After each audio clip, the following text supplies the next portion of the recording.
शिव महापुराण भी यही कह रही है कि जब कभी मौका मिले और घर की कोई माँ, जैसे देवराज नाम के ब्राह्मण की माता, देवराज ब्राह्मण पत्नी बच्चों के साथ रहता था, पर एक वैश्या का संग मिल गया, एक वैश्या के संग में आ गया तो उसने सब कुछ बर्बाद कर दिया।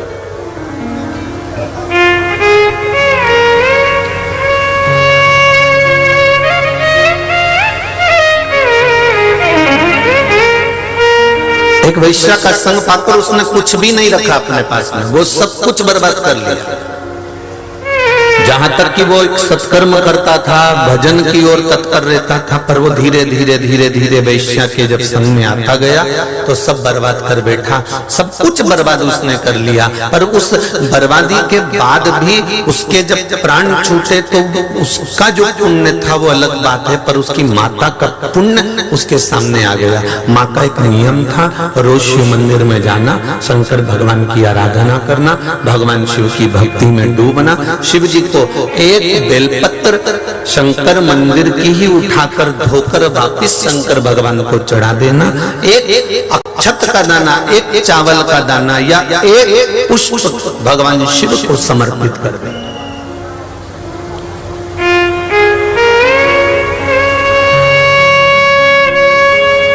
और एक पुष्प भी अगर हम भगवान को दे रहे हैं, एक प्रश्न आता है, किसी ने एक प्रश्न लिखा है और आया हुआ प्रश्न का स्मरण हो कि कई लोग कहते हैं गुरुजी आप कहते हो कि एक चावल का दाना शिव जी को चढ़ा दो या एक बेलपत्र चढ़ा दो या एक पुष्प चढ़ा दो या चंदन लगा दो।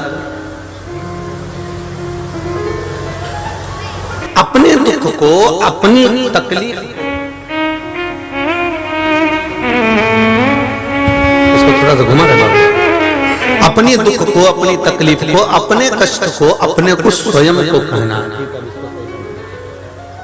अच्छी करेंगे। अपने कष्ट को, अपनी तकलीफ को, अपने दुख को अपने को बाबा से कहना, किसी दूसरे को नहीं कहना।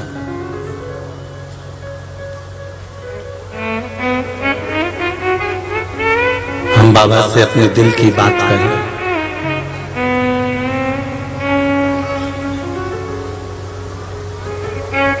देवराज ब्राह्मण की माता ने एक लोटा जल जो शिव जी को चढ़ाया था, एक लोटा जल जो शंकर भगवान को समर्पित करा था, उस एक लोटा जल का भाव कहाँ प्रकट हुआ? जो देवराज वैश्यावृत्ति में डूबा हुआ था, गलत काम में डूबा हुआ था, जो देवराज गलत कर्म करते करते मर गया था, उस देवराज को लेने के लिए कोई दूसरा नहीं, भगवान शंकर खुद नंदी लेकर पहुंचे थे। भले वो पापी हो गया, भले उसने पाप कर्म कर दिया था, भले वो बेकार कर्म कर दिया था, शिव महापुराण का महत्तम कहता है कि देवराज नाम का ब्राह्मण जब प्राणों को त्यागा तो बेलपत्री के वृक्ष के नीचे उसके प्राण छूटे।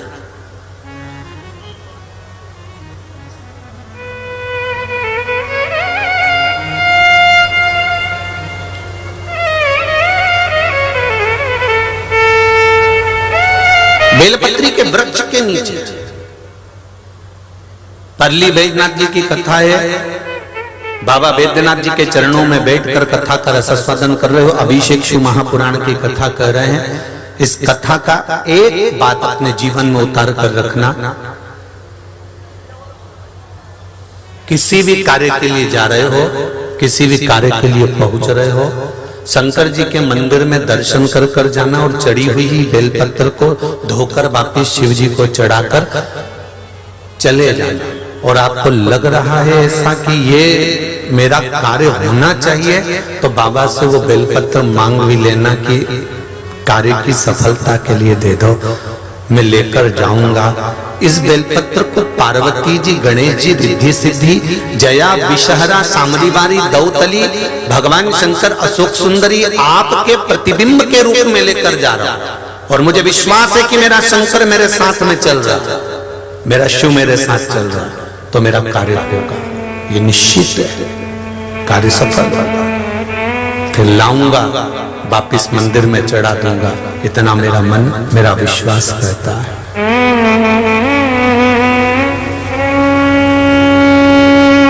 वो किस समय पर, किस स्थान पर तुम्हारे दिल की बात को सुनकर तुम्हें क्या दे दे, ये भरोसा नहीं है। देवराज ने भी विचार नहीं करा होगा इस बात का।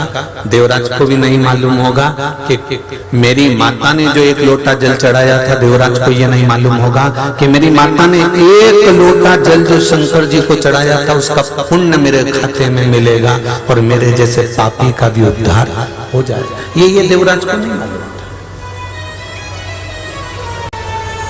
ये देवराज को नहीं मालूम। मेरी माताओं, मेरी बहनें, मेरे भाई, मेरी दीदियां जितनी बेटी हैं, मेरी ताई जितनी बेटी हैं, जितने भाऊ लोग बैठे हैं, उनसे एक निवेदन जरूर करूंगा। एक लोटा जल आप शंकर भगवान को चढ़ा रहे हो, आपको नहीं मालूम कि ये एक लोटा जल चढ़ाया हुआ कब काम आएगा।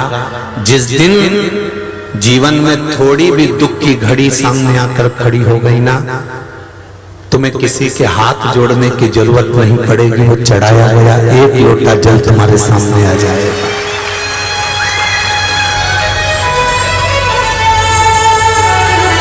एक लोटा जल तुम्हारे द्वारा जो चढ़ाया गया है, शंकर भगवान को जो दिया गया है, एक बेलपत्र, एक चावल का दाना, एक चंदन का छींटा या एक पुष्प की पत्ती भी जो तुमने शिव को दी है, वो कहां काम आएगी, ये आपको समय बताएगा।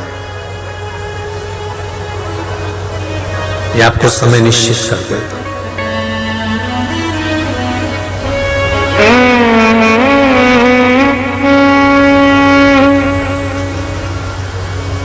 अरे थोड़ी सी भी गड़बड़ी होती है ना,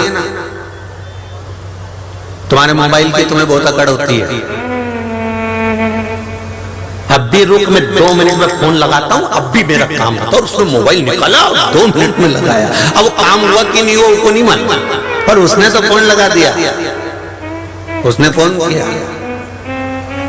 अध्यक्ष साहब, मेरी गाड़ी यहां फंस गई है, ये हेड साहब मेरी गाड़ी नहीं छोड़ रहा है, थानेदार साहब मेरी गाड़ी नहीं छोड़ रहे, उन्होंने फोन लगाया। अब एक बार हम ये कथा कह रहे थे तो किसी ने पूछा, क्यों गुरुजी, क्या पहले भगवान के पास में भी मोबाइल होता था? अब जैसे आज का व्यक्ति अकड़ में कह देता मैं अभी उलझा, और उसने कहा अभी जेब में से मोबाइल निकाला, और निकालते से उसने फोन करा, और फोन करते से जो उसने बेल बजाई, बेल बजाते से जो फोन लगा, और फोन लगते से तुरंत उसकी बात मानी और उसका काम हुआ। तो क्या पहले के समय में भी मोबाइल होता था? हमने कहा मोबाइल की जरूरत ही नहीं पड़ती थी, डमरू तो होता था।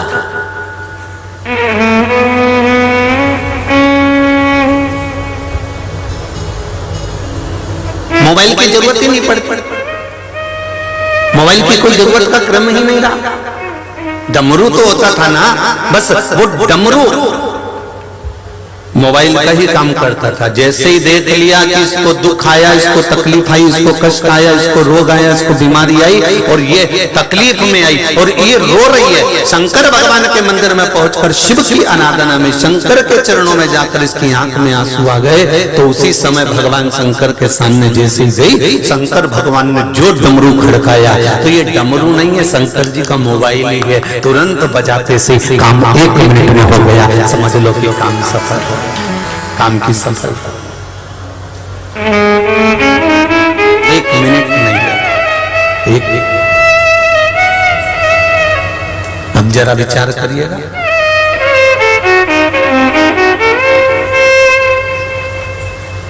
एक मिनट नहीं लगा, केवल डमरू खड़काया और काम हो गया, मदद तुरंत। इसीलिए कहते होंगे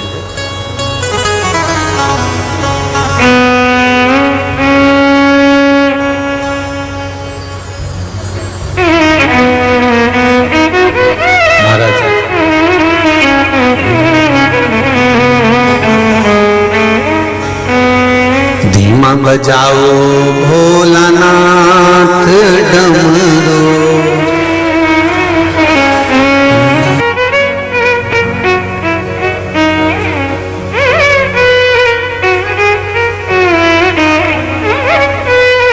कितनी नन्हता, कितनी प्रबलता।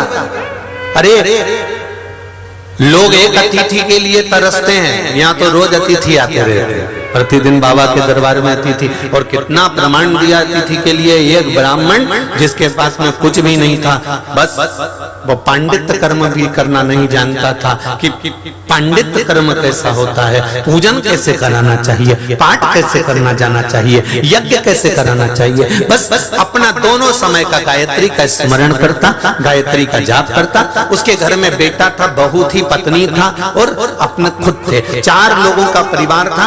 वो जाता और जो किसान अपनी किसानी में से फसल काट कर ले जाता, उसकी फसल कटी हुई जगह में जो दाने नीचे गिर जाते थे, वो ब्राह्मण उसको उठाकर इकट्ठा कर कर अपनी पत्नी को लाकर दे देता था और उसी से उसका गुजारा चल जाता।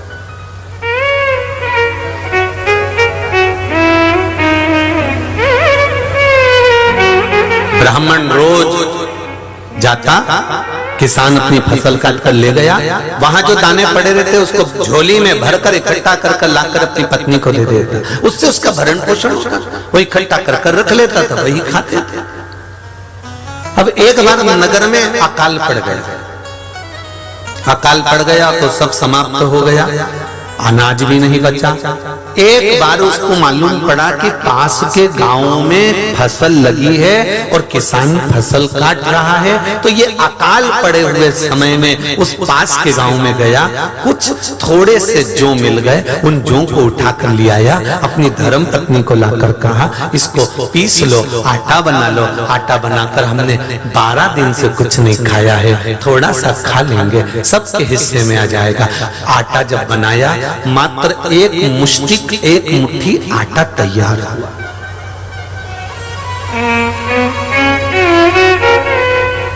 केवल एक मुट्ठी आटा तैयार हुआ और एक मुट्ठी आटा तैयार हुआ और सास ने, मां ने उसके हिस्से कर दिए एक मुट्ठी आटे का। एक चुटकी बराबर आटा बेटे का, एक चुटकी आटा बहू का, एक चुटकी पति का, एक चुटकी आटा सास का। 4 चुटकी आटा उसमें निकला। एक मुट्ठी में कितना आएगा? थोड़ा थोड़ा थोड़ा थोड़ा निकल गया। बस आटा फांकने ही वाले थे, पानी पीने ही वाले थे, इतनी देर में एक अतिथि आ गया। एक अतिथि दरवाजे पर आवाज लगाया, बहुत भूख लगी है, कुछ खाने को मिल सकता है? ये महाभारत का चरित्र है, ये महाभारत का संवाद है। बहुत भूख लगी है, मुझे कुछ खाने को मिलेगा? आओ साहब, विराजा। आसन लगाया, अतिथि को बिठाया और अतिथि को बिठाकर तुरंत अंदर से वो भाई अंदर गया। ब्राह्मण चुटकी भर आटा अपने हिस्से का लाकर दिया, ले साहब आओ। इतना सा पत्नी को खबर गई, पत्नी ने अपनी चुटकी भर आटा लाकर दे दिया, ले साहब आओ। बेटे ने अपना आटा लाकर दे दिया, बहू भी अपना आटा लाकर दे रही थी तो ससुर ने मना कर दिया। बहू तो दूसरे गांव से ब्याह कर कर आई है, एक तो हमारी परिस्थिति ठीक नहीं है, हम जितने भूखे रहे हैं 12 दिन से, बहू मैंने देखा है तू 16 दिन से भूखी है। हर बार अपना हिस्सा या तो सास को दे देती है या ससुर को दे देती है या पति को दे देती है। बहू आज तेरी चुटकी का आटा तू खा ले, तो इस अतिथि को मत दे।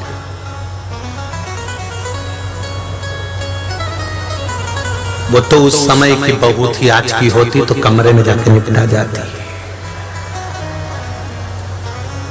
पहले सास ने खाया नहीं खाया, ससुर ने खाया नहीं खाया, मेहमानों ने कुछ खाया नहीं खाया, इसने अपने पति से कहा मुझे नाश्ता करना है, लाके दे रहे हो। बेचारा भेरू गया,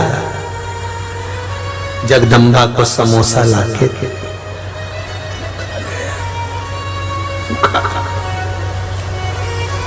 भेरू ने जगदम्बा को समोसा इसलिए दिया कि तू खा पर मेरे प्राण मत खा। तू समोसा खाएगी तो ठीक है, पर प्राण खाएगी तो वो ठीक नहीं।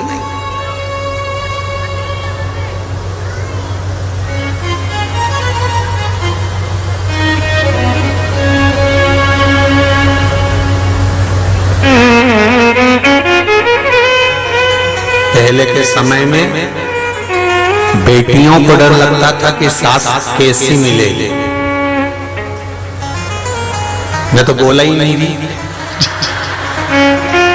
मैं तो बोला ही नहीं।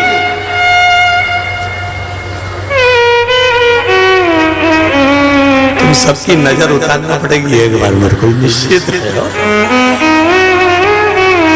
सब सुन के चतुर हो गए हो तुम लोगों।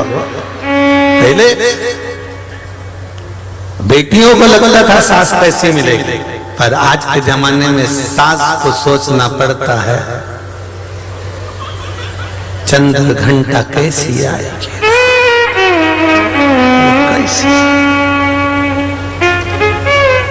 चंद्र घंटा इसलिए कहा कि पूरे घर का घंटा बजा के रख देगी, कैसी आएगी इसका कोई भरोसा नहीं हो।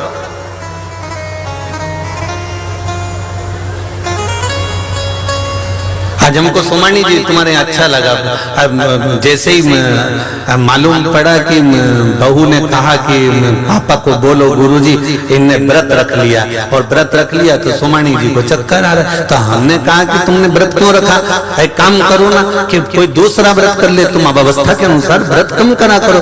तो इतने में बहू बोली मैंने तो इनको कहा मेरे पापा को कि पापा जी व्रत मत करिए, मैं कर रही हूँ ना व्रत, आपके हिस्से का ही है। आज दिल खुश हो गया कि बहू आज भी है और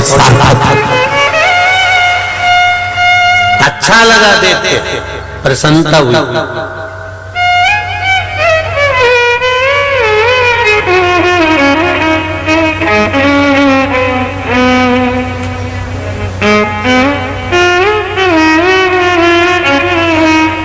कोई पूछ रहा था गुरुजी राधा और रुक्मिणी अलग अलग थी क्या भगवान कृष्ण के समय पर, आपका क्या विचार है?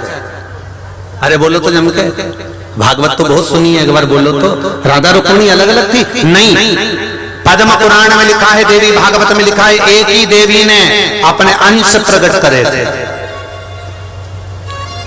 एक राधा के रूप में, एक रुक्मिणी के रूप में।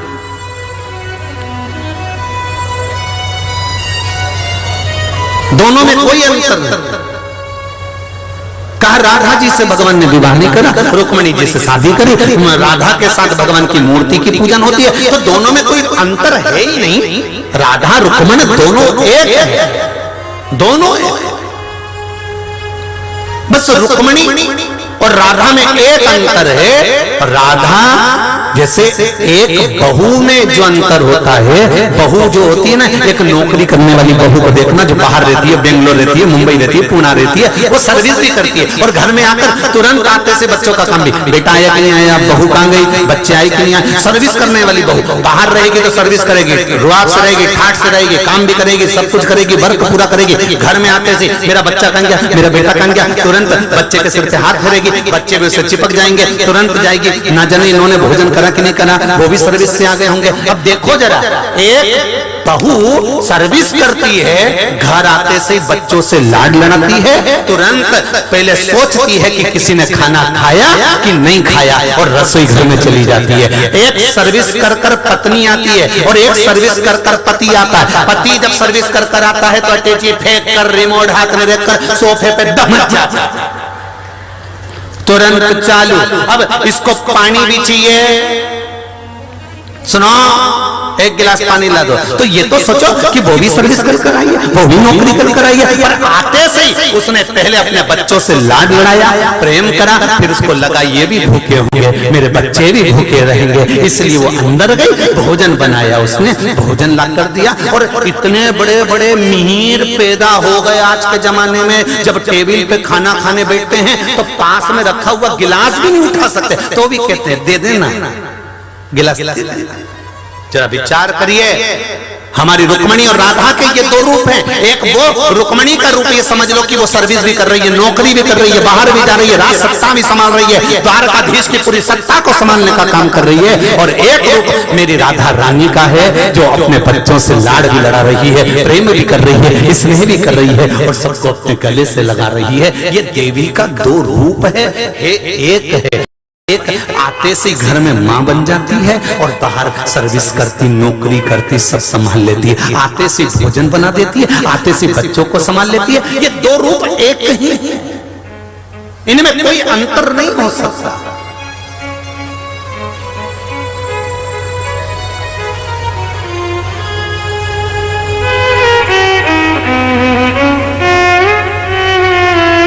घर की प्रत्येक बहू, घर की प्रत्येक बेटियां, इनमें कोई अलग विभाजन नहीं है। बाहर जब काम पड़ता है तो दौड़कर कार्य भी कर लेती हैं और जब घर में जरूरत पड़ती है तो पूरा काम करने के लिए तत्पर हो जाती है। बस उनको एक बात चाहिए कि जिस समय वो सत्तू बना रही हो तो सास आकर टोके नहीं कि तूने ऐसा बना दिया। फिर उस समय पर सास को चाहिए या तो सिखाए या फिर उसमें ऐब ना निकाले। जैसा बना है भगवान को समर्पित कर प्रसाद के रूप में पाले तो घर चलता है, तो परिवार चलता है। अब तुम्हारे घर में तो एक एक दो दो बहुएं होंगी। पार्वती जी की कितनी बहुएं थी जरा अंदाजा तो लगाओ। गणेश जी की रिद्धि सिद्धि, कार्तिकेय जी की फिर दो, जरा अंदाजा लगाओ तो सही घर में इतनी बहुएं और कितना बड़ा परिवार था। गणेश जी के छोरा छोरी देखो, अमोद, इनको शुभ और लाभ को देखो, फिर बेटी संतोषी को देखो, फिर अमोद और प्रमोद को देखो, फिर उनकी बेटी अशोक सुंदरी की 100 लड़की और 2 लड़के। जरा हिसाब तो लगाओ कि कितना नाती पंती परिवार कितना बड़ा था भगवान शंकर का, तो भी उनके घर में कभी क्लेश नहीं होता था। क्यों? क्योंकि जब गणेश जी का विवाह करा था तो शंकर भगवान ने पार्वती जी से कह दिया था, गणेश जी का विवाह हो रहा है, पार्वती क्या चाहती हो? पार्वती जी कहती है मैं कुछ नहीं चाहती, रसोई घर की चाबी बहू के हाथ में सौंपना है और मुझे माला पकड़कर आपका गुणगान करना है। क्यों? इसके सिवाय कुछ नहीं। तो भगवान शिव ने कहा मान लो अगर बहू ने तुम्हें ताजी रोटी नहीं दी तो शंकर भगवान से पार्वती जी बोली जो भाग्य में लिखा होगा उसको कोई नहीं टाल सकता है, जैसा मिलेगा वैसा पाएंगे। जो किस्मत में 50 फोटो देखे होंगे, 50 जगह बायोडाटा गया होगा, 50 छोरे देखे होंगे, 50 छोरी देखी होगी, एक से बढ़कर एक लड़कियां, एक से बढ़कर एक लड़के देखे होंगे, पर तुम्हारी किस्मत में यही लिखी थी और तुम्हारी किस्मत में यही लिखा था। तो सोचो जब इतने देखे छाटे बीने तब ऐसा मिला तो ये भाग्य में लिखा तो ही तो मिला, नहीं तो दूसरे से नहीं हो जाता। जो ललाट पर लिखा हुआ है उसे कोई नहीं टाल सकता। कई बेटियां कहती हैं मेरा मन नहीं लगता इस परिवार में, मैं तो रहना ही नहीं चाहती इसके घर में, मेरे को तो रहना ही नहीं। और तुरंत गई और अदालत में उसने केस लगाया और लगा लोगों के, और उसने तो कहा मुझे तो तलाक चाहिए। तो मेरा बेटियों से निवेदन है तुम तलाक ले लो, मना नहीं है, पर यह मत सोचना कि तुम्हें इससे जोरदार मिल जाएगा। तुम्हारे भाग्य में अगर जोरदार लिखा होता तो पहली बार में मिल जाता, फिर तो 10 शादी कर ले तो ऐसा ही मिलने वाला है। इसलिए मेरा जीजियों से निवेदन है 50 बार झगड़ा हो जाए, घर में कितनी लड़ाई हो जाए, कहीं नहीं जाना, अपन को इन्हीं की छाती पे मूंग डालना। घर के लोग कितनी लड़ाई में तुमसे कह दें कि अब हमें संबंध नहीं रखना, तो भी कह दो मैं तो नहीं जाऊं चाहे कुछ भी हो जाए। और लड़के माई के 1% मत जाना जीजियों, हाथ जोड़ के निवेदन है, बिल्कुल मत जाओ। वहीं रहो, जितनी ज्यादा लड़ाई हो उतनी अच्छी चाय बना के पियो, उतनी जोरदार। जब जब गुस्सा आए तो अदरक को ओखली में डाल के कूट दो, पर मुंह से आवाज नहीं निकालना, पर तो अदरक कूट लो, इलायची कूट लो, मल दो और उसको मल के चाय में डाल के और पी जाओ कि अब तो मेरे को बस अब क्या बोलूं, घर के लोगों से कुछ बोल तो सकते नहीं, तो अदरक के अपनी दम निकाल कर तुम अदरक पर अपना को नहीं बोलना। आग लगे बस्ती में, अपन रेव मस्ती में। जितना ज्यादा झगड़ा हो उतनी जोरदार चोटी बनाओ, एक एक मोती पिरो पिरो के खजूर वाली बनाओ, पर बनाओ। जितना ज्यादा झगड़ा हो उतने खुश हो।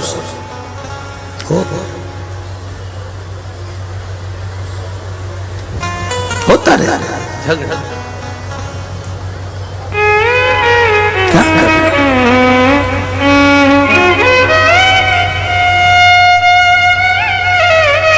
घर का कोई व्यक्ति अगर आपसे बात नहीं करे तो एक आंख में काजल लगा लो, एक में लगाओ मत। जान करके उसके सामने जाओ, जो बात नहीं कर रहा तो बोली देगा पगली है। एक आंख में काजल लगाया, एक आंख में लगाया, या इधर लिपस्टिक चिपका के चली जा, नीली पीली करके तो भी बोल देगा। सास भी कह देगी भगवान जाने कहाँ की बहू आई, राम भगवान। ये प्रेम फिर नहीं मिलना है। प्रेम वो कल वाली कथा आ गई, या तो प्रेम में रह लो, नहीं तो प्रेम में रह लो। प्रेम में फोटो की फ्रेम में तो एक ना एक दिन जाना ही है, तो इसलिए अच्छा है कि बोलो तो जम के प्रेम में रह लो। जितना रहोगे खुश उतना जीवन का आनंद होगा। शिव कथा आनंद की कथा है, आनंद का विषय है। अब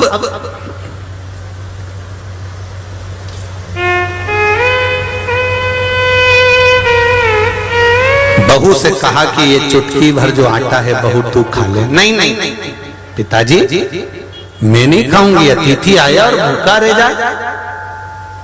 आया हुआ अतिथि अगर भूखा है तो ऐसा भोजन किसी काम का नहीं है। ससुर ने तो कुछ बोला ना बोला, सास ने कहा बहुआ बेटी 16 दिन से तू भूखी है, तूने कुछ नहीं खाया। मामा मायके में क्या चलता था, मायके में क्या होता था उससे मुझे मतलब नहीं, पर मेरे ससुराल में क्या होता है, अतिथि देवो भव। अतिथि को देवता के तुल्य माना जाता है, इसलिए मैं अतिथि को भूखा नहीं भेज सकती। माँ ये चुटकी भर आटा जैसे ही आए हुए अतिथि को दिया, अतिथि ने वो चारों के आटे को फंकी लगाई, पानी पिया। पानी पीते से ही उस शरीर में से धर्मराज प्रकट हो गए और ब्राह्मण और ब्राह्मणी से कहा मैं आपकी परीक्षा नहीं, आपकी बहू की परीक्षा लेने आया था और बहू उस परीक्षा में पास हो गई। जिंदगी के कई पहलुओं में परीक्षा होती है और मेरा बेटियों से निवेदन है, शादी के 2, 4, 5 साल परीक्षा बहुत चलती है, मन नहीं लगता, सब परिवार बुरा लगने लगता है, लोग सिखाने भड़काने वाले लग जाते हैं, परिवार टूटने लगता है। इस परीक्षा की घड़ी में थोड़ा धैर्य बांधकर एक बेलपत्री शंकर जी पर चढ़ाकर, जिसकी डंडी का मुख अशोक सुंदरी की जगह पर हो, उसे चढ़ाकर एक लोटा पानी उत्तर की ओर मुख कर कर चढ़ाना प्रारंभ कर देना। धीरे धीरे परिवार में सेटल होना प्रारंभ हो जाएगा, अशांति समाप्त हो। ये शांति का अनुभव करा देता है।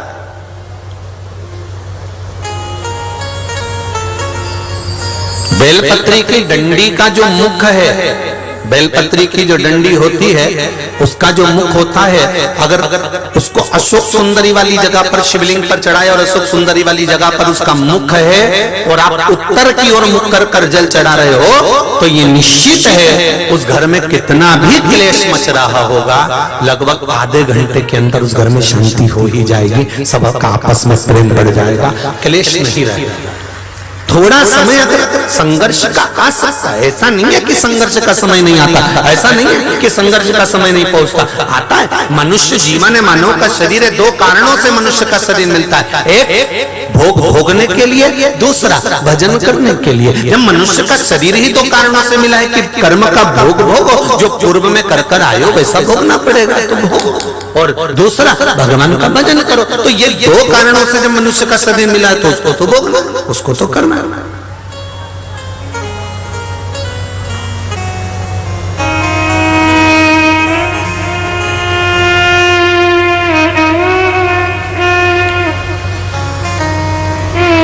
मिलेगा जरूर भोगना, पर उसके लिए एक निवेदन है कि हम शिव की आराधना कर कर, हम भगवान शंकर की स्तुति कर कर, हम भगवान शंकर की अर्चना कर कर उसका फल प्राप्त कर सकते। जैसे 3 जल की महत्वता कही गई है अभिषेक में।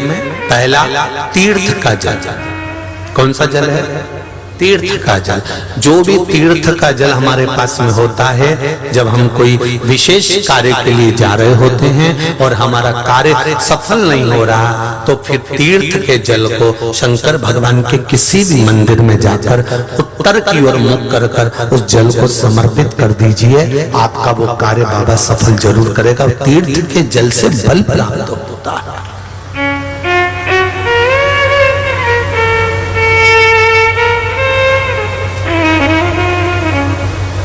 दूसरा है,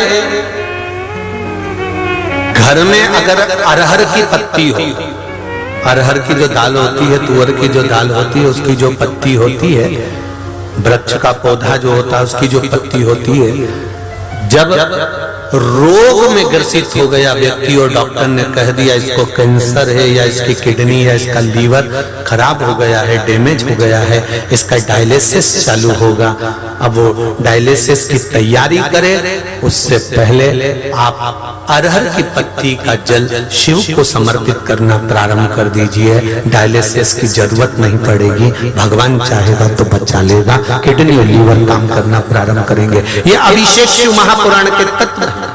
सुख। तीसरा,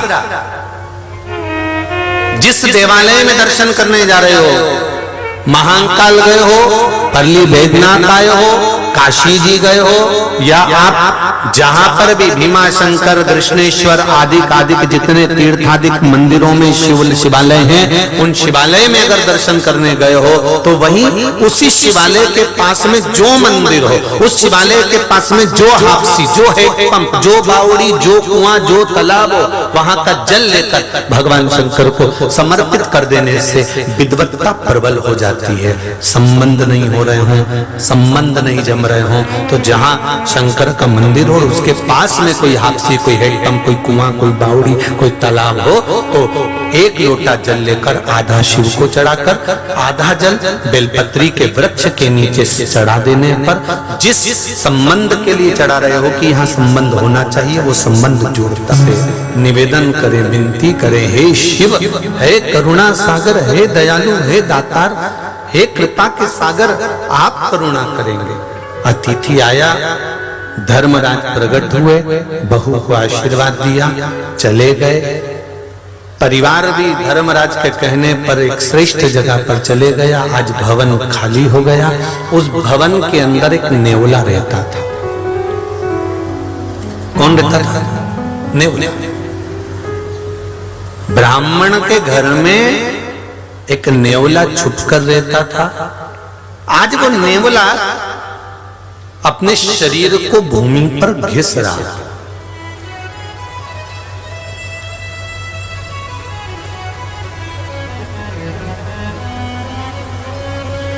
अपने शरीर को भूमि पर घिस रहा।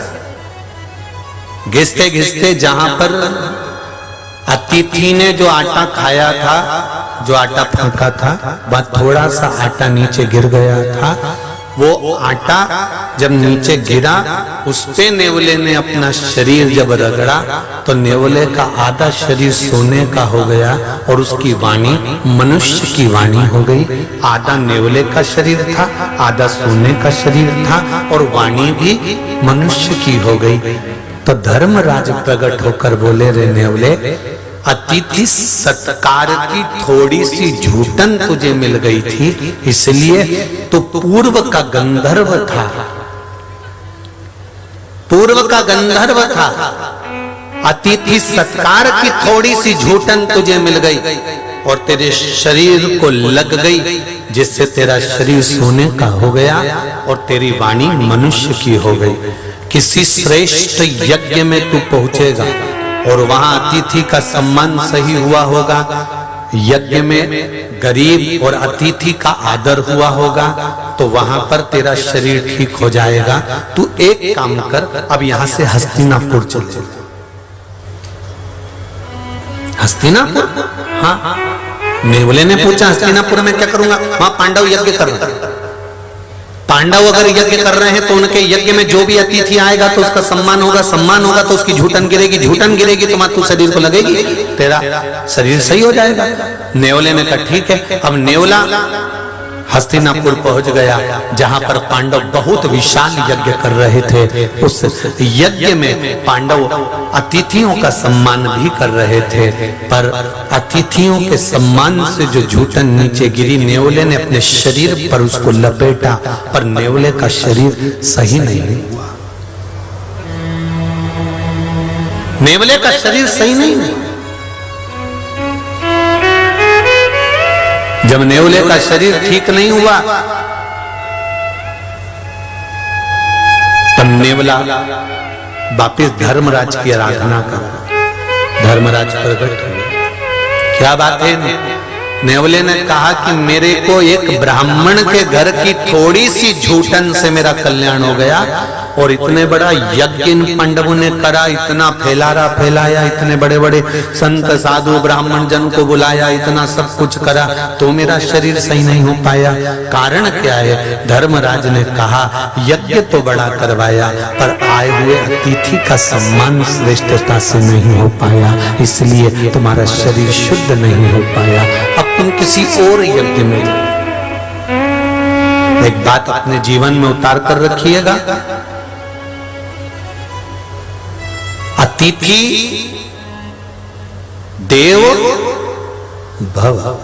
आया है, उसका आदर कर रहे हो, सम्मान कर रहे हो, सत्कार कर रहे हो। यहां तक शास्त्र कहता है आया हुआ मेहमान जिस कप में चाय पी रहा हो, जिस गिलास में चाय पी रहा हो, उस गिलास का भी मांजना किसी बर्तन वाली को मत देना। अतिथि के मुख का झूठा पात्र घर का अगर कोई मांझ देता है तो ना जाने कितने पाप उसके समाप्त हो जाते हैं। अतिथि देवो भव का ये भाव सहज नहीं है महाराज। समर्पण, जल, पूजन, उसका फल मिलता जरूर है, मिलेगा। देवराज ब्राह्मण का शरीर छूट गया था, माता ने जो जल चढ़ाया था उस माता के चढ़ाए हुए जल का भाग जो मिला तो शंकर भगवान नंदी पर बिठाकर कैलाश धाम लेकर गए।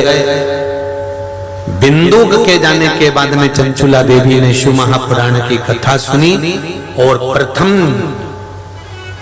प्रथम लिंग का निर्माण, प्रथम शिवलिंग का निर्माण यहाँ ब्रह्मा और विष्णु ने एक पर्वत का घर्षण कर कर प्रकट किया, और उसका पूजन भी ब्रह्मा और विष्णु ने करा। सबसे पहला शिवलिंग महाशिवरात्रि के दिन प्रकट हुआ। शिवरात्रि के दिन भगवान शंकर के विवाह की मूलता नहीं है।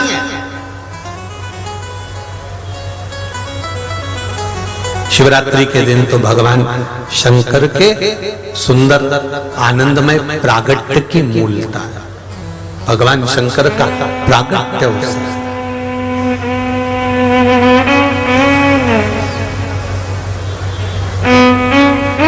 भगवान शिव जी का विवाह तो वैशाख महीने की शुक्ल पक्ष की पंचमी दिन गुरुवार को हुआ था।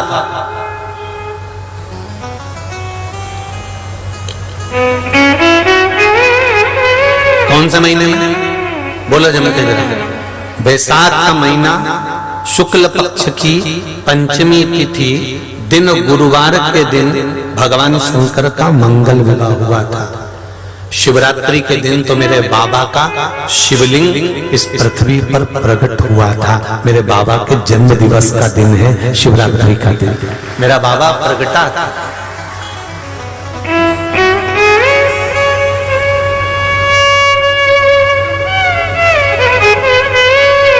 कई लोग कहते हैं गुरुजी अगर शिवरात्रि के दिन भगवान शंकर प्रगटे थे तो फिर उनके विवाह का महत्व किसने बता दिया?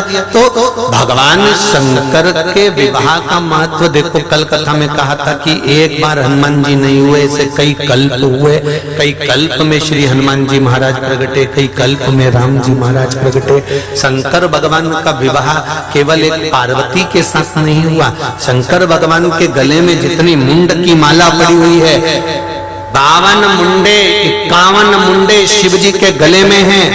और वो मुंडे स्वयं माता पार्वती जी ने पूछा था कि ये गले में आपके मुंडों की माला किसकी है? शंकर भगवान ने कहा पार्वती तेरे जितने बार प्राण छूटते हैं तो जितनी बार जन्म लेती है, जितनी बार तेरे प्राण छूट जाते हैं, उतने मुंड मैंने गले में धारण कर कर रखे हैं। उतने मुंड शिव जी के गले में 2 तरह के मुंडों की माला है। किस किस ने दर्शन करी है? 2 तरह के मुंडों की माला शंकर भगवान के गले में होती है। एक कंकाल, जैसे हड्डी का जो ढांचा होता है ना उसका मुंड कंकाल, केवल कपाल कपाल और कंकाल कंकाल रहता है। और शिव जी के गले में एक मुंड ऐसा होता है जिसमें मुंड में माला में मूंछ बनी होती है, मुंह बना होता है पूरा और उसमें मूंछ बनी होती है। कभी आप लोग महाकाल बाबा का दर्शन करेंगे तो वहां चांदी के मुंडों की माला गले में कभी कभी पहनाते तो उसमें मूंछ बनी होती है। कभी कभी कंकाल, केवल हड्डी का ढांचा है मुख का और उसकी माला बनी हुई है। तो जो मूंछ वाला मुंड की माला का जो दर्शन करते हो वो राहु के मुंड है। राहु भगवान की जटा में जाकर छुपा था तो उनके मुंड है। और कंकाल के मुंडों का दर्शन करते हो तो वो कंकाल के जो मुंड हैं वो कंकाल के मुंड माता पार्वती के मुख है। माता पार्वती के जितनी बार माता पार्वती ने जन्म लिया, जितनी बार माता पार्वती ने प्राणों को त्यागा, उतने मुंड भगवान शंकर ने अपने गले में धारण कर कर रखे। उतने मुंड, एक जन्म नहीं है महाराज, ना जाने कितने कितने जन्म हुए हैं, कितने जन्म, ना जाने कितने जन्मों का। तो महाराज शिवरात्रि के दिन भगवान शंकर के प्रागट्य का दिन है, जन्म दिवस, प्रागट्य दिवस। एक पर्वत को घुमाया, उस पर्वत को घुमाने से एक लिंग उत्पन्न हुआ, उस लिंग से अग्नि का खम्भ प्रकट हो गया। अग्नि के खम्भ को प्रकट देखा तो ब्रह्मा जी ने पूछा ये कौन है? तब भगवान विष्णु ने कह दिया ये मेरे पिता है, ये मेरे पिता।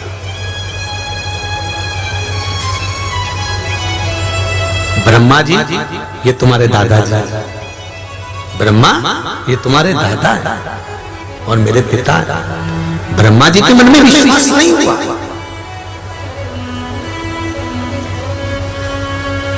विश्वास जागृत होना,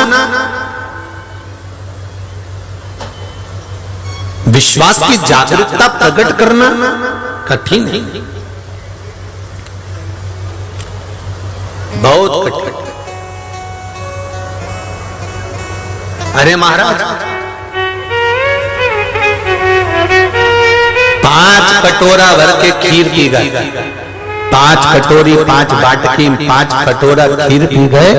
और खीर पीने के बाद में तुमने 1 कटोरा कड़ी पी ली तो खीर का स्वाद आएगा? अरे बोलो तो जम के। और याद रखना खीर का स्वाद भी नहीं आएगा, और जो तुमने कड़ी पी है ना खीर के बाद में, तो जो डकार भी आएगी ना तो वो खीर की नहीं आएगी, काई की आएगी? अरे बोलो तो जम के। कड़ी जो पीना तुमने, जो कड़ी बना कर पी गए, डकार भी उसी की है। खीर का स्वाद मुख में नहीं आने वाला। हाँ अगर केवल खीर पीकर पानी पी लेते या खीर पीने के बाद कड़ी नहीं पीते तो थोड़ा सा स्वाद बना रहता खीर का, पर खीर के बाद जो तुमने कड़ी पी ली है तो वो स्वाद पूरा समाप्त हो गया और वो कड़ी तुम्हारे मुख में रह गई, उसका स्वाद मुख में रह गया। शिव महापुराण की कथा भी यही कहती है कि आप 3 घंटा 2 घंटा 7 दिन कथा को श्रवण करते हो, खीर पी लेते हो, खूब खीर पी, भर भर कर पी, 3 घंटे तक लगातार शिव महापुराण की कथा को तुमने पिया है, भर भर कर खीर पी है, पर खीर पीने के बाद में जब तुम निकल कर वापिस बाहर जाते हो और निंदा में डूब जाते हो तो समझ लो एक कटोरी कड़ी पी गए। अब तुम्हारा जो खीर पिया हुआ था वो किसी काम का नहीं। अब जो डकार भी आएगी ना, बोलो जरा जम के, कड़ी की आएगी, निंदा की आएगी। तो क्या करना है फिर? यहां से जाने के बाद कड़ी पीना है? अरे बोलो तो जम के, अच्छे से बोलो जरा, पीछे वाले दोनों हाथ उठाकर, पीना है? नीना? हाँ बिल्कुल सही बात है। तो यहाँ जाते समय क्या करना है? तो बिल्कुल कह देना, कहीं का निंदा भी करे ना कि ऐसा हो गया वैसा हो गया, यूं हुआ वो हुआ, तो अपने को नहीं बोलना बिल्कुल। कोई कहे कि हमको तो बेलपत्री नहीं मिली ने, सब बड़ा बड़ा लोगों को बेलपत्री दे दी, अपने नहीं सुनना, कहना दादा मैंने अभी खीर पी है और तू मुझे कड़ी मत पिला, और एक कोनी मारो और वहां से आगे चल दो, अपने को कड़ी नहीं पीना। बस इतना ध्यान रखना कि हम खीर पी के आ रहे हैं और तुम कड़ी पिलाने में लगे, और कड़ी अगर पी खीर के ऊपर तो ये निश्चित है कि डकार भी आएगी तो खीर की नहीं आएगी, काय की आएगी? बोलो जम के बोलो जरा। अच्छा तुम मत बोलो, वो चौथे 5वें नंबर का पंडाल वाला बोलो रे, वो उधर वाला, काय की आएगी? कड़ी। हाँ दिख गए, सब दिख गए हो, आनंद कड़ी की।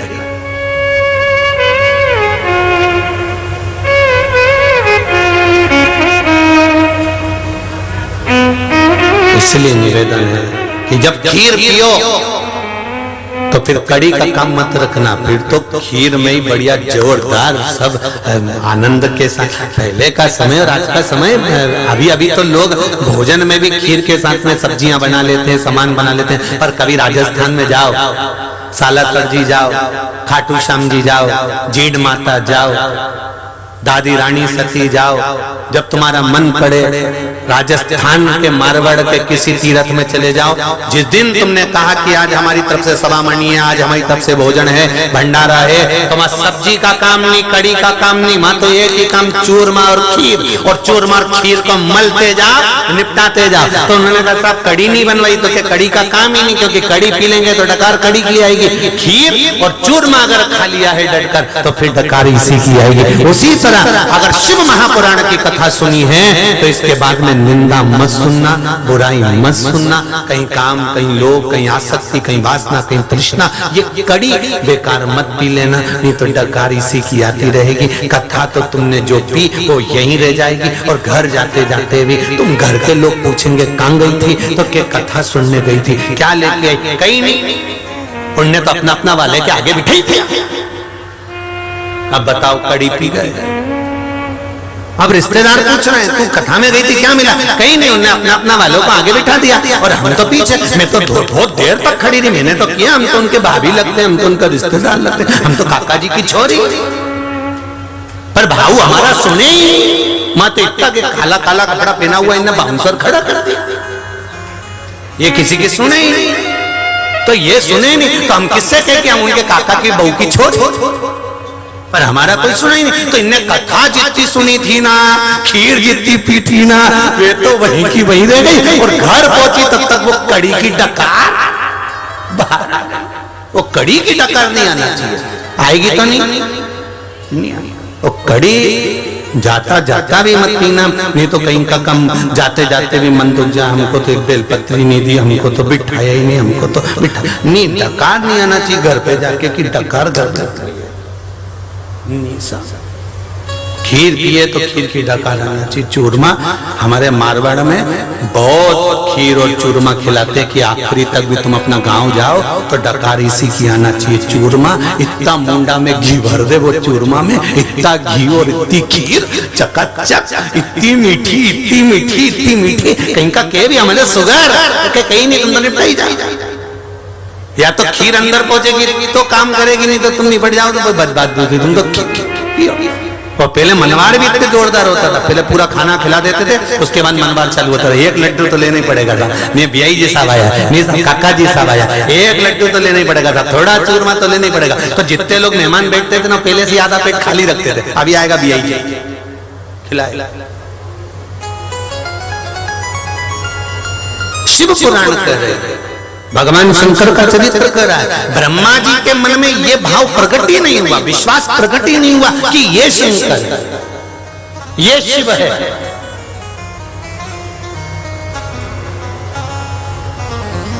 पूरी जिंदगी निकल जाती है मनुष्य की, वो पहचान नहीं पाता कि यही भगवान है, यही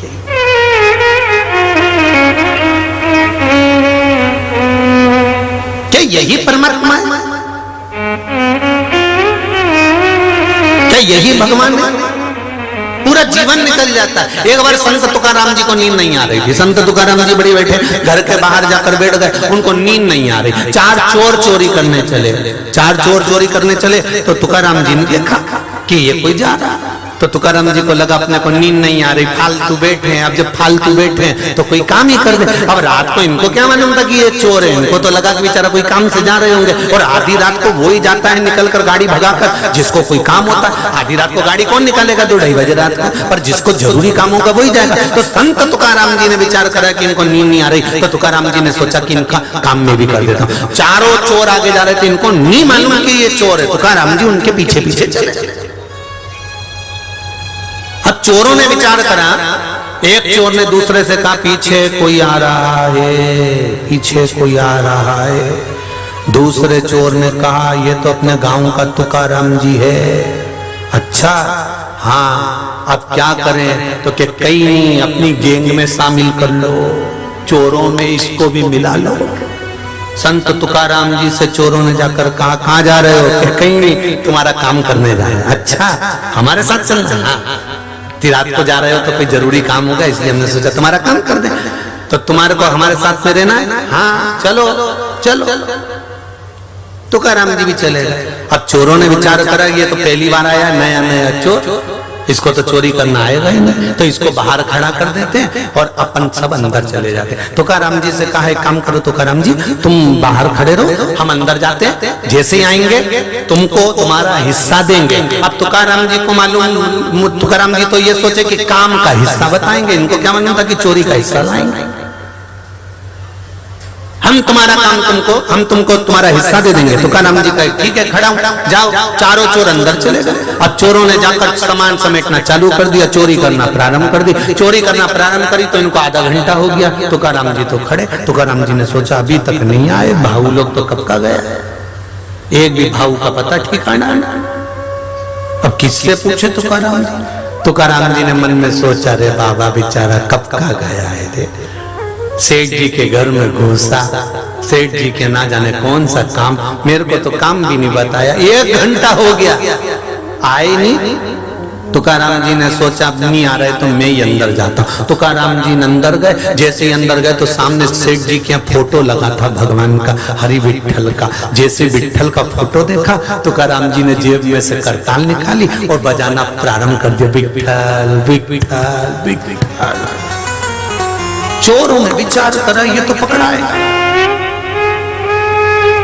चोरों ने विचार करा ये पकड़ाएगा। चोर तुरंत छुपे, 2 ऊपर 2 पलंग के नीचे छुप गए। जैसे ही छुपे इतने में सेठ जी के नेत्र खुल गए। नेत्र खुलते से सेठ जी बाहर आए। आते से जो संत तुकाराम जी को देखा, संत तुकाराम जी को देखकर सेठ जी ने चरण पकड़ लिया। आज मेरे गुरुदेव इतनी रात को पहली बार यहाँ आए हैं, वाह गुरुदेव, मैं अभी तुम्हारे लिए पानी लेकर आता हूँ। सेठ जी दौड़कर अंदर पानी लेने के लिए गए। सेठ जी दौड़कर पानी लेने गए तो वापिस आ गए, पानी लेकर नहीं आए। पहले आते से पूछा गुरुदेव, हमेशा जब भी जाते थे मेरे गुरु, दो चार लोगों को साथ लेकर जाते थे। आज तो मेरा गुरुदेव अकेला आया। इतने में संत तुकाराम जी बोले काय को अकेला आया, दो पलंग के नीचे दो ऊपर है। तुमने कहा अकेला? चोरों ने मन में सोचा ये तो जूते पड़वाएंगे। चोर बाहर निकल के खड़े हो गए तुकाराम जी के पास।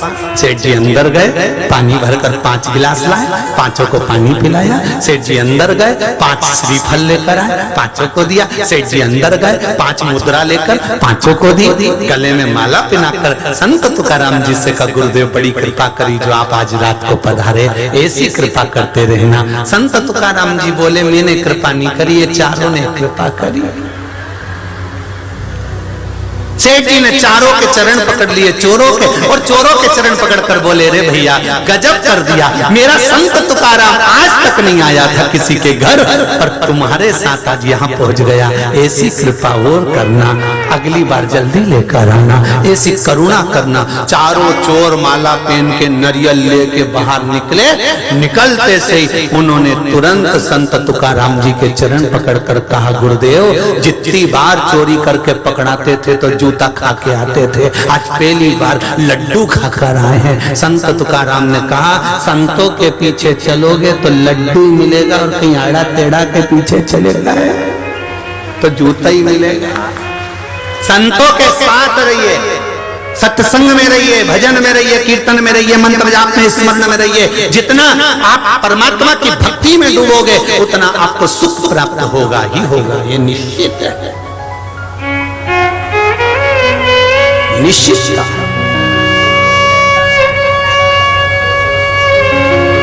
विठ्ठल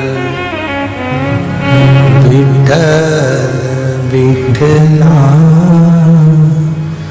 माझा विठ्ठल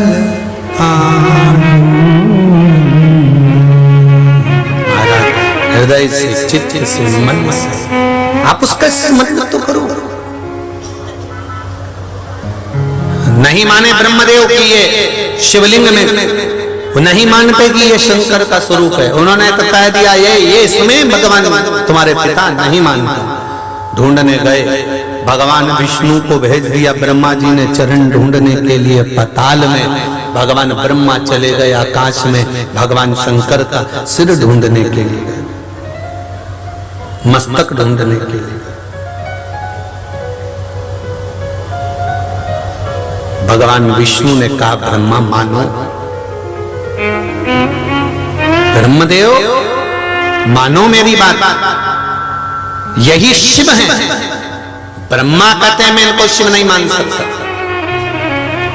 संसार के लोगों ने इतनी भ्रांति उत्पन्न करके रखी है शंकर भगवान के पूजन में, इतनी भ्रांति उत्पन्न कर दी है, इतनी भ्रांति उत्पन्न कर दी है कि कई लोग कहते हैं ये शिवलिंग नहीं है, कोई कहता है ये शंकर का स्वरूप नहीं है, कोई कहता है क्या ऐसा शिवलिंग होता है।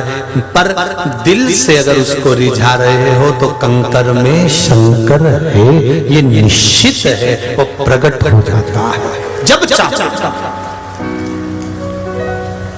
एक पत्र आया है, फेसबुक यूट्यूब पर श्रवण करें, दिल से अगर सुन रहे हो और बाबा से दिल से निवेदन कर रहे हो तो ये निश्चित है तो 3 महीने में बाबा आपको दिल से अपने धाम बुलाता जरूर है, कृपा करता जरूर है, उसकी करुणा ही इतनी। अब बोलो तो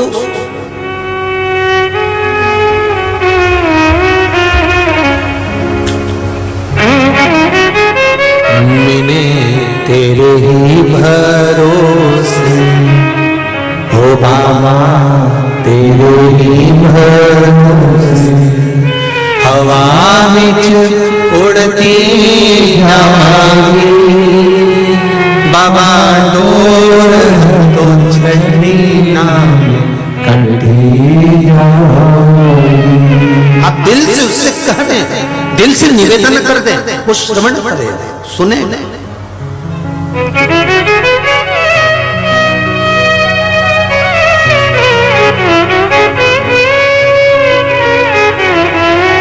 महाराज ब्रह्मा जी ने जब कहा तो भगवान विष्णु को श्रेष्ठता नहीं लगी कि तुम भगवान में भी भेद कर रहे हो, तुम तुम कह रहे हो कि ये शिव नहीं है। भगवान विष्णु के हृदय को ठीक नहीं लगा। देखो बहुत सुंदर संवाद है। इतनी भीड़ में पुरुष को धक्का लगे चलेगा, पर स्त्री को धक्का लगे तो चलेगा। अरे बोलो तो जीजा जम के नहीं चलेगा ना। पुरुष को धक्का लगेगा चलेगा, पर स्त्री को धक्का नहीं लगना चाहिए। उसी तरह आपके शब्द से, आपकी वाणी से, आपके विचारों से, आपके बोलने से शरीर को धक्का लगे चलेगा, पर आत्मा को धक्का नहीं लगना चाहिए, मन नहीं दुखना चाहिए, किसी के हृदय को चोट ना पहुंचे, किसी के हृदय चित्त को कोई चोट ना पहुंचे। ये शरीर पुरुष है और मन स्त्री। ये आत्मा, ये मन, ये चित्त, ये वृत्ति, ये स्त्री। शरीर को चोट पहुंचेगी ना चल जाएगा, शरीर को कोई कुछ कहे चल जाएगा, पर मन को चोट नहीं पहुंचना चाहिए। आपकी वाणी से, आपके शब्द से, आपके कहने से, आपके विचारों से, आपकी सोच से, आपके बोलने से ऐसा शब्द ना निकल जाए कि किसी के हृदय को चोट पहुंच जाए, किसी के हृदय को बात लग जाए। शरीर को लगेगी ना चल जाएगी, यहां से सुना, यहां से निकाल दिया, पर अंदर नहीं पहुंची। अंदर पहुंची तो वो दिक्कत है। भगवान विष्णु के अंदर पहुंच गई ब्रह्मा जी की बात। ब्रह्मा जी ने कह दिया कि ये शिव नहीं है। तब आकाशवाणी हुई, शंकर भगवान ने कहा, ब्रह्मदेव, मैं भगवान विष्णु को प्रकट करने वाला, मैं ब्रह्मा को प्रकट करने वाला, मैं सृष्टि का निर्माण करने वाला, सृष्टि का वर्णन करने वाला और सृष्टि का संहार करने वाला कोई दूसरा नहीं, केवल एक देव, अधिदेव, महादेव है। शंकर जी के शब्द सुने तो भी ब्रह्मा को भाव प्रकट नहीं हुआ। तब ब्रह्मदेव को जब भाव प्रकट नहीं हुआ, तब ब्रह्मा जी ने कहा, परीक्षा लेते हैं। ब्रह्मा जी शीश ढूंढने के लिए शिवलिंग का गए और भगवान विष्णु चरण ढूंढने के लिए गए। भगवान ब्रह्मदेव चढ़ते गए, चढ़ते गए, चढ़ते गए, चढ़ते गए। शिवलिंग इतना बड़ा था, शंकर भगवान का स्वरूप इतना बड़ा था कि उसको पहचान नहीं पाए। शिव महापुराण इतनी विस्तार से है, इतनी विशाल है, इतनी विशाल है कि उसको जान नहीं सकते। रामचरितमानस इतनी विशाल है कि जान नहीं सकते। श्रीमद् भागवत इतनी विशाल है कि जान नहीं सकते। जितने वेद, जितने पुराण, जितने शास्त्र, जितने भी हैं, इसको पहचानना बड़ा कठिन है। इनका विस्तार बहुत बड़ा है।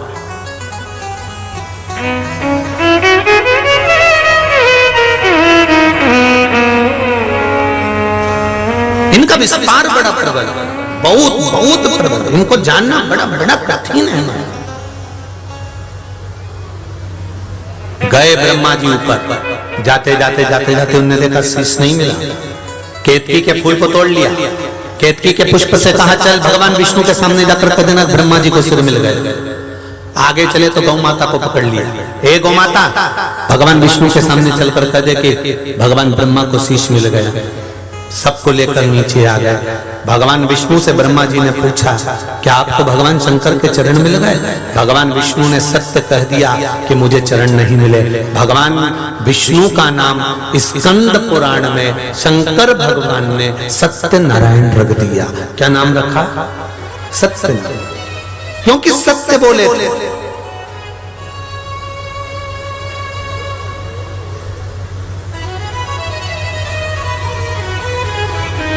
सत्यनारायण भगवान की कथा कहां से निकली है? स्कंद पुराण से। 16 सोमवार की व्रत कथा, संकट सोमवार की कथा कहां से निकली है? स्कंद पुराण से। पशुपति व्रत कथा, पशुपति का व्रत कहां से निकला? शिव महापुराण से।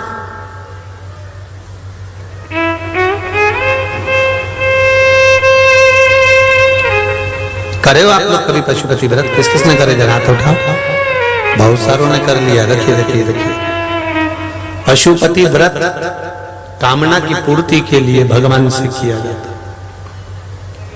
दिल से भगवान को रिझाने के लिए। जैसे कल कथा में कहा था, शिव जी का अभिषेक क्या है? इस आत्मा और परमात्मा का मिलन ही शंकर भगवान का अभिषेक है। इस आत्मा और परमात्मा के मिलन का बिंदु ही शिव और पार्वती का मिलन ही बिंदु, भगवान शंकर को प्राप्त करने का ही बिंदु अभिषेक है। जब हम भगवान शंकर को जल चढ़ाते हैं, भगवान शंकर को अपना पाने का प्रयास करते हैं। इस मन की बात को शिव से कहने का प्रयास करते हैं। क्या आपको भगवान शंकर का चरण मिला? नहीं, मैं बहुत नीचे तक गया, पाताल में गया, पर भगवान शंकर का चरण नहीं मिला। एक बार सत्य कह दो, फिर प्रमाण देने की जरूरत नहीं। प्रमाण झूठ को लगता है, सत्य को कभी प्रमाण नहीं।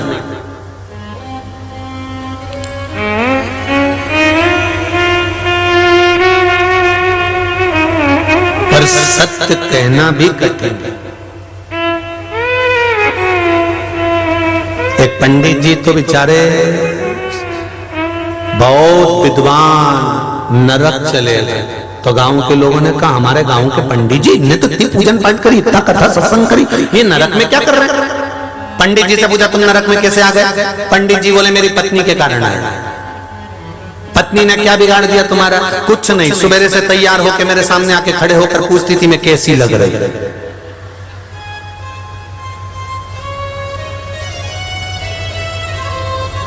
तो इसमें नरक जाने की क्या जरूरत पड़ गई? कुछ नहीं, मेरे को हमेशा कहना पड़ता था बहुत जोरदार लग रही, बहुत अच्छी लग रही। तो इसमें नरक जाने की क्या जरूरत थी? पंडित जी बोले, वो अच्छी नहीं भी लगती थी तो मेरे को कहना पड़ता, झूठ तो बोलना पड़ता था, इसलिए मैं विद्वान पंडित भी नरक में पड़ा हूं झूठ बोलकर।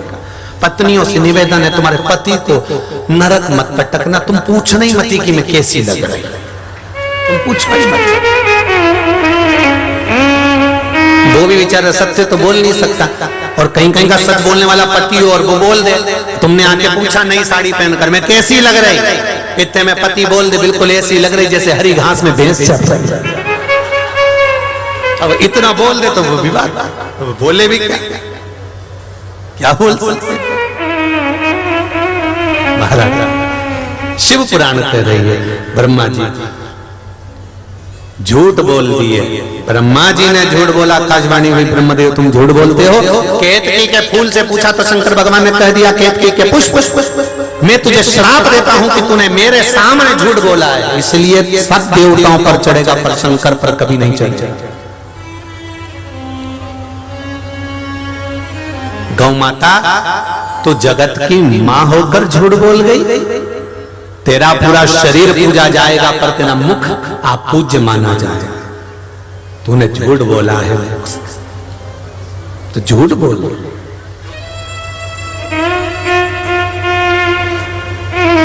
सनातन धर्म के अंतर्गत सारे देवताओं की परिक्रमा आगे से होती है पर गौ माता की परिक्रमा पीछे से होती है।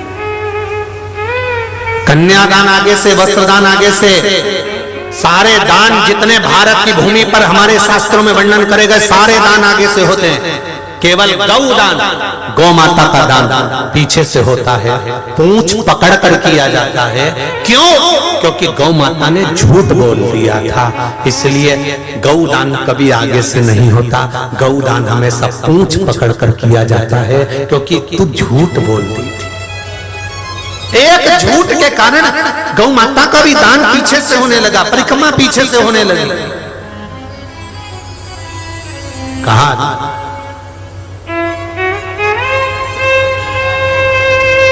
शिव जी का नाम ही है सत्यम, जम के बोलो जरा, सत्यम शिवम सुंदरम। जिसने सत्य को पकड़ कर रखा है उसको शिव मिल गया, जिसको शिव मिल गया उसका जीवन सुंदर हो गया। हम पहले भी कथा में कहे, आज फिर कहते हैं, जिसने शंकर को पकड़ लिया, एक लोटा जल चढ़ाना प्रारंभ कर दिया, किसी भी शिव मंदिर में जाना प्रारंभ कर दिया, ये निश्चित है कि आपका जीवन अब सुंदर बनते चले जाएगा, रोग से मुक्त होते चले जाओगे। धन्य वैभव प्रतिष्ठा यश कीर्ति सब बाबा अकेला ऐसा नहीं है मेरा शंकर की कुछ रोक लेगा, शिव सब कुछ दे दे।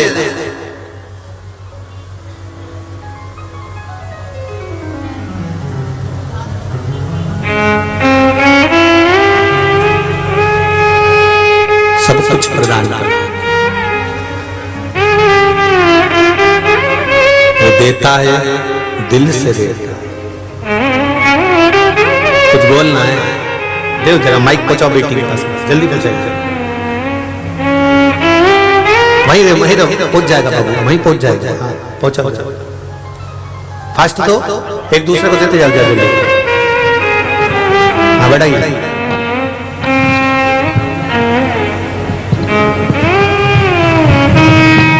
भगवान शिव ओघड़ी है, दयालु है, दातार है।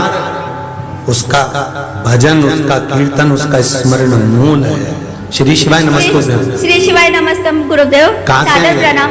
मैं औरंगाबाद से हूँ गुरुदेव, रानी बम जी। बोलिए। हम मार्च महीने में राजस्थान गए थे और उस टाइम पे मेरा बेटा गोवा गया था। उसका बहुत बड़ा एक्सीडेंट हो गया था गुरुदेव। 4 बार गाड़ी पूरी पलटी हो गई। 4 व्हीलर कार थी पर उसे एक खरोच भी नहीं आई। मैं रोज जल शिव जी पे 1 लोटा जल चढ़ाती हूँ गुरुदेव। मुझे लगता है सब उसी का है। श्री शिवाय नमस्ते। इतना गुरुदेव टीवी पे भी आया था कि बहुत बड़ा एक्सीडेंट हुआ पर उसे एक खरोच भी नहीं थी। 4 बार गाड़ी पलटी हो गई। यही शिव कृपा है। आपका 1 लोटा जल, अभी भी हमने कथा में कहा, बैठो बाबू बैठो, 1 लोटा जल यदि आप चढ़ा रहे हो वो कहाँ काम आएगा आपको मालूम नहीं पड़ पाएगा। वो जल किस जगह पर काम आएगा आपको कुछ भी ध्यान नहीं होगा। सारी समस्या का हल 1 लोटा जल शिव को चढ़ाए प्रतिदिन। जैसा घर का एक व्यक्ति जाए चढ़ाए, आपके जीवन में कहीं ना कहीं वो जल काम आएगा। जैसे बेटी ने कहा कि एक्सीडेंट हो गया, मेरा जल चढ़ाया हुआ सार्थक हो गया कि गाड़ी भले 4 पलटी खा गई, पूरा नाश तो हो गई पर बच्चा तो बच गया। वो जल कहाँ काम आता है ये शिव ही जानता। महाराज भगवान शंकर अपना अर्धनारीश्वर स्वरूप का दर्शन देते हैं। भगवान अर्धनारीश्वर भगवान पधार रहे हैं। जोरदार ताली बजाकर अर्धनारीश्वर भगवान का स्वागत करेंगे। भगवान अर्धनारीश्वर का दर्शन यजमान परिवार श्री अर्धनारीश्वर भगवान का पूजन करेंगे। अर्धनारीश्वर भगवान पधार रहे हैं। जोरदार ताली बजाकर स्वागत करें। बोल अर्धनार। भगवान वैद्यनाथ जी के पावन आशीर्वाद से संपूर्ण विश्व के कल्याण हेतु, संपूर्ण जगत के उद्धार हेतु श्रवण करने का सौभाग्य आप और हमको प्राप्त हुआ है।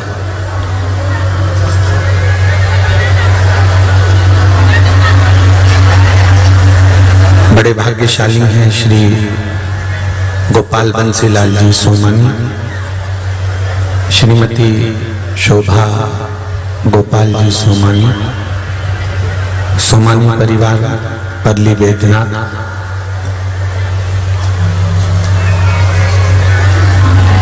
जो इस पावन शिव महापुराण की कथा को आयोजित कराए हैं। कथा मंडप में विराजमान परली वेदनाथ की इस पावन धरा के ही विधायक महोदय आदरणीय मुंडे जी, भगवान शिव की कृपा होती है तब कहीं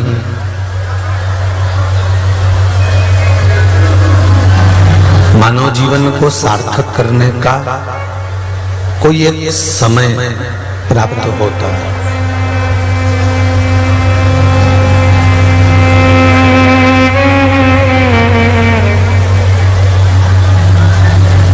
यदि हम एक कदम भी चल रहे हैं तो ये उसके बल पर चल रहा है।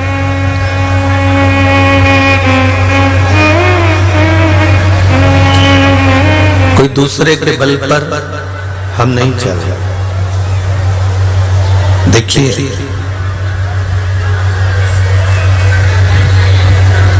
अपने शरीर पर जो वस्त्र है, जो कुर्ता हम पहने हैं, जो शर्ट हम पहने हैं, जो कपड़ा हम पहने हैं, उसकी बटन हम स्वयं लगाएं तो ज्यादा अच्छा है।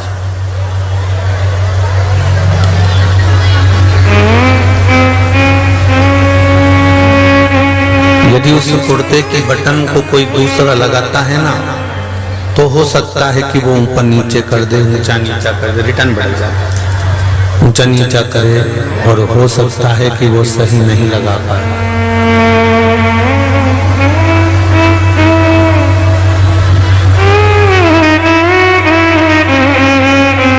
किसी के कुर्ते की, शर्ट की बटन दूसरा जब लगाता है जब उसके शरीर में कोई तकलीफ हो, उसके शरीर में कोई रोग हो, कोई बीमारी हो, कोई कष्ट हो, कोई तकलीफ हो।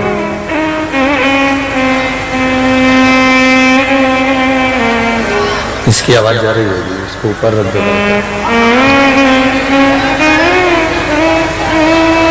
यदि हमारे शरीर में कोई रोग आ गया, कोई तकलीफ आ गई, कोई कष्ट आ गया, तो कोई शरीर की कुर्ते की, शर्ट की बटन फिर कोई दूसरा लगाता है। पर जब तक शरीर ठीक है, जब तक शरीर अच्छा है, स्वस्थ है, भगवान से प्रार्थना करो, निवेदन करो कि ये बटन हम अपने हाथों से लगा लें।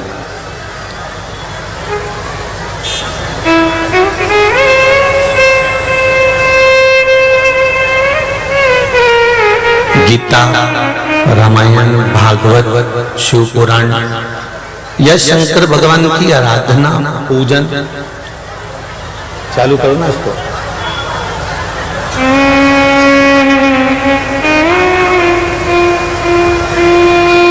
इसकी आराधना, पूजन, अर्चना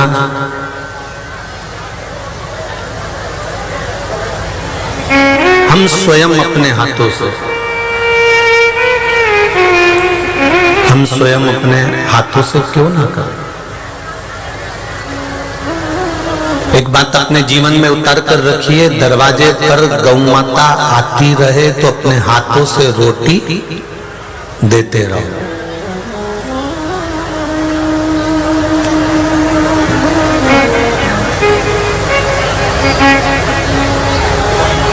जिंदा हो तब तक अपने हाथों से तुम रोटी दोगे गौ माता को, मरने के बाद तुम्हारे निमित्त की रोटी गौ माता को दी जाएगी। बोलो सही है कि गलत है? जिंदा हो तब तक अपने हाथों से गौ माता की सेवा कर लो, जिंदा हो जब तक शिव मंदिर में जाओ, जीवित हो जब तक परमात्मा का भजन गाओ, जीवित हो जब तक परमात्मा की भक्ति को धारण करो, जीवित हो तब तक परमात्मा का स्मरण करो, जीवित हो तो किसी जीव पर दया करिए, करुणा करिए, उसकी सेवा करिए।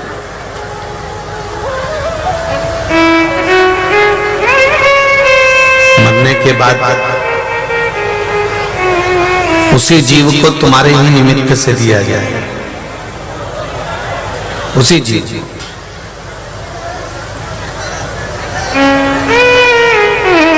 शिव कथा कह रही है, शंकर भगवान का कल कथा में कहा था आपको, 200 ग्राम भोजन मनुष्य करता है, उसमें से 25 बूंद खून बनता है, 25 बूंद खून में से 1 बूंद ताकत बनती है, और वो 1 बूंद ताकत हमें शरीर को चला देती है। उसी तरह 3 घंटे की कथा में से मात्र 1 क्षण की कथा हमें वैद्यनाथ बाबा से मिला देती है। वो 1 मिनट की कथा, 1 क्षण की कथा हमको चाहिए। ये चालू करो ना बाबू।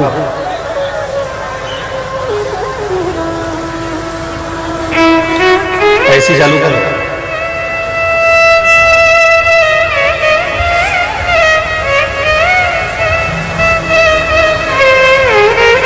तीन घंटे की कथा में से मात्र 1 मिनट की कथा, मात्र 1 मिनट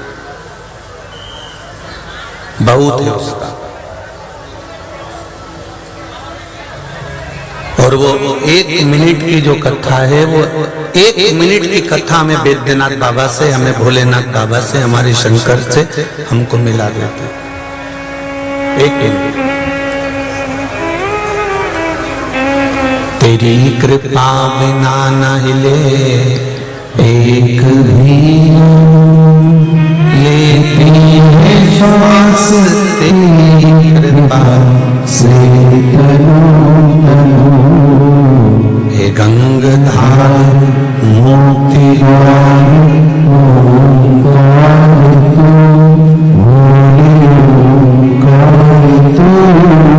आयो शरण तिहारी शंभु तारता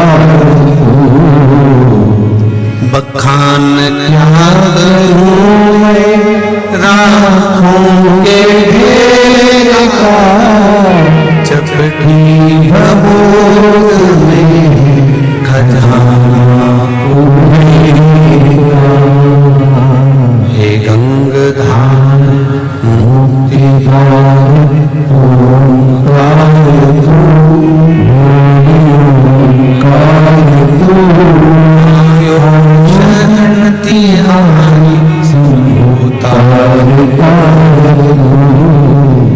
एक मिनट का भी मिलना हमारा परमात्मा के उस क्रम में हो जाए। महाराज शिव पुराण कह रही है, भगवान देवादिदेव महादेव का चरित्र कह रहा है। भगवान शिव का चरित्र कह रहा है कि अपनी बटन, अपने कुर्ते की बटन, अपने शर्ट की बटन अपने को खुद लगाना है, दूसरा जब लगाएगा जब आप बीमार पड़ जाएंगे। उसी तरह शिव महापुराण, भजन, कीर्तन, स्मरण, शिव मंदिर का स्मरण, भगवान का मंत्र जाप, भगवान का कीर्तन हमें खुद करना है। दूसरा तो जब करेगा, समझ गए? वैसे तो परली वैजनाथ के हो, जल्दी से